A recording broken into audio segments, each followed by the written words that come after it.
first clip I initially made over 3 years ago, back when D. Greyman Hellow's first episode had aired. My expectations for this series were so high, and I was so excited to see my favourite arcs of D. Greyman finally being animated. 3 years ago, I had already written a script about my expectations for the rest of the season. However, this video will be me in the current timeline we exist in, determining what went wrong with Hello and TMS Entertainment's adaptation, along with the problems the manga has faced until now. This entire video is basically me making up for unfinished business my past 16-year-old self would have wanted to upload, but never got round to completing. Enjoy. So for those who are not familiar with D. Greyman's story, I'll put it as simply as possible. It is basically about an organisation of exorcists whose main goal is to oppose the Noah family, who are essentially reincarnations of Noah and his 12 apostles, who wish to destroy humanity with the power of creating and controlling demons, who are basically dead people's souls that need to be freed.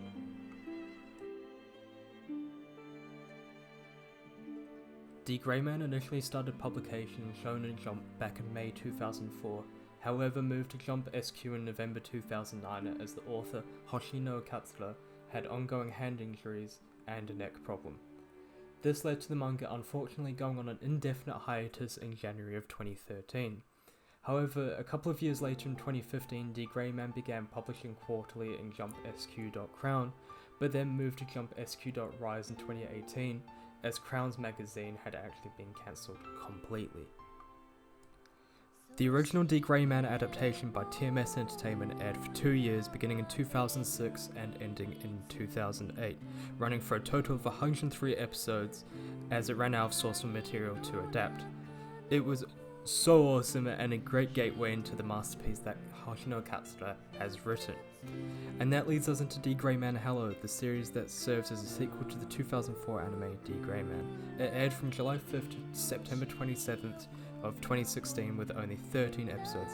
It covers some of the most hype arcs in this series, such as the Artificial Exorcists and the Seed of Destruction arcs. However, this is where everything begins to start. This world is overflowing with sorrow.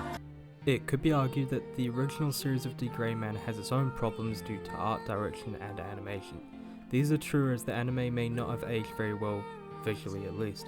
However, it is really good at building up the exact same atmosphere the manga conveys so well. Tragedy is the main theme Hoshino wished to express throughout her manga.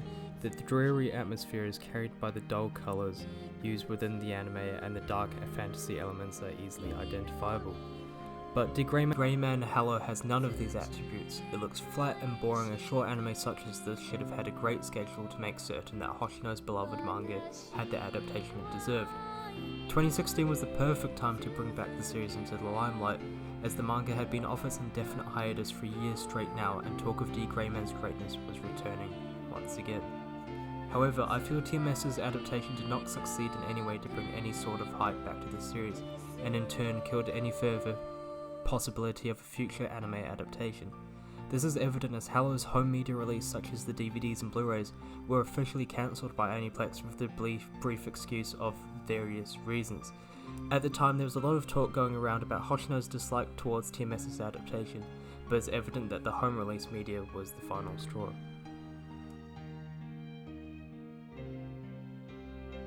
This is the poster that Hoshino was most disgusted without a doubt, and is what most likely led to her falling out with TMS. After all this drama, it is unlikely we will see TMS ever create another adaptation of D. Greyman. So what is the future for D. Greyman?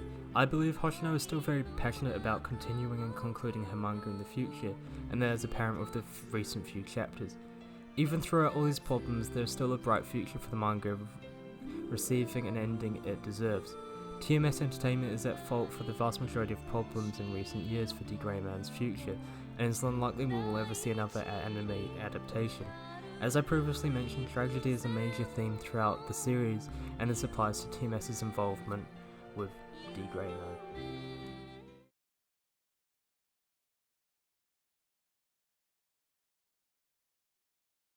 So basically, I'd recorded this video about 6-7 months ago, I think, at this point, and listening back to it again, kind of came across as quite serious, and I think all my videos from now I just want to make a lot more jokey and just a lot different than this edit, but you know, D Grey Man means a lot to me, and I had this video in mind for like I said, like 3 years, maybe 4 years coming up to now, and I just really wanted to get it out. But I do want to make a follow-up video to this, definitely in the near future, down the line, just to explore what's happening with D Grey Man and its manga right now, and of course with Hoshino. Obviously, if you haven't seen D Grey Man or read the manga, please try to do so if it seems like a series you'd be interested in supporting. Thank you, and until next time, bye.